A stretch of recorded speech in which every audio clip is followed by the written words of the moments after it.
Moses said to the people, all of humanity, you know how to love God.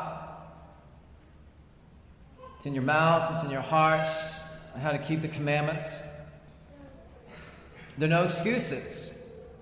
You know what to do, you just need to do it. You need to carry it out. And so here you are this morning, carrying it out. Loving God, honoring the Sabbath. You had maybe excuses pop into your mind this morning, too tired, not feeling it. You said, no, I need to do this. I need to praise God and worship Him and thank Him every Sabbath, every Sunday. And we do that in the Eucharist. We get to how Jesus showed us how to love God. And the next level, what I see you do throughout the day and night, every day, is adore Him in the chapel. It's the coolest thing as a pastor to see parishioners every hour going to adore Christ.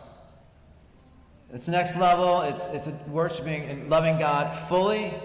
That's what Jesus shows us. And then the next commandment, the second best commandment, to love neighbor, He shows us how to love our neighbor fully, with mercy.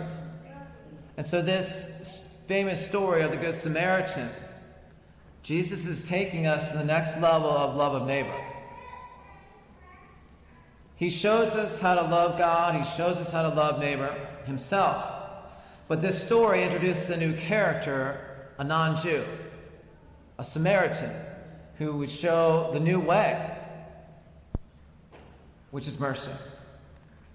And we have the priest and the Levite representing the old way. They avoid caring for the robbery victim. They go the opposite side. So you have that depiction between the old and the new.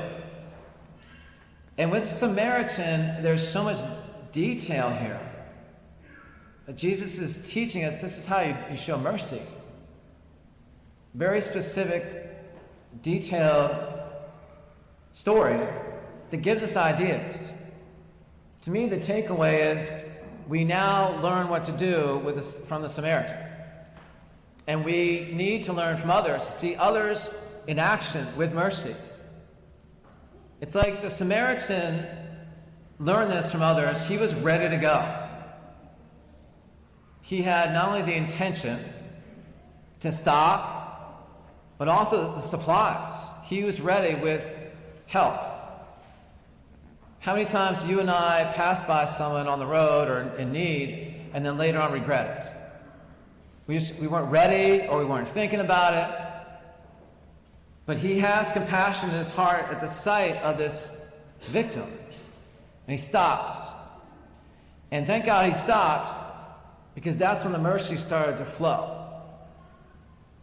If you and I would just stop and have that scene, that chance, then mercy flows from us. And so I want to give you some ideas, simple ideas, in the moment, or anticipating moments even, to be mindful of mercy, to be generous and compassionate and kind and thoughtful and generous, creative. 15 ideas on this 15th Sunday that others have taught or shown me. I'm sure you could put together your own list and tell me. Write thank you notes when someone gives you something generous or extraordinary. Blessing bags we offer a few times during the year for our youth group. You put in your car, you come with someone at the light who's begging. It's got a water and snacks, clean socks, and a prayer card.